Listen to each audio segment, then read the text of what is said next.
Смени ја тресат антимонополската управа. Фотелјата на сега екс-председателот Благој Чурлинов ја презема Владимир Наумовски, поранешен министер, директор на Македонска банка за поддршка на развојот, како и прв човек на управата за финансиско разузнавање. Сега веќе првиот човек на комисијата Наумовски за телевизија 24 вели дека здраво ќе се фатат за работа. Веќе ги побарале сите отворени предмети, а одлуки најавуваат наскоро.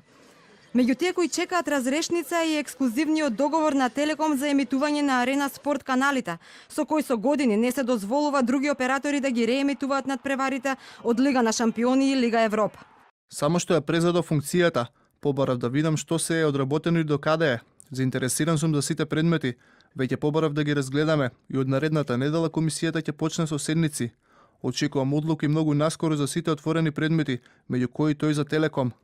Во предметот за Телеком се чека како ќе заврши барањето од кабелските оператори да се изрече времена мерка за Телеком да не ги емитува Арена Спорт каналите, дури не овозможи реемитување на сите оператори. Предметот беше во рацете на екс-председателот на Комисијата за одлучување по прекршоци Чедомир Краљевски, кој сега вели дека таква времена мерка би била преседан. Може би ќе поведеме прекршачна постапка и тоа ќе траеше. Нашите одлуки не се експресни, може да траат и година. Немаше шанси за времена мерка, забрана за емитување за Телеком, бидејќи тоа би било преседан. После може да ја тужат државата за штета, бидејќи нашата претходна одлука дека договорот е незаконски не е потврдена од управниот суд.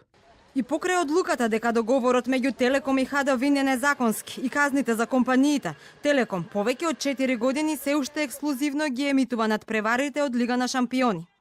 А времето ќе покаже дали новиот состав на антимонополската управа ќе биде поефикасен од претходниот.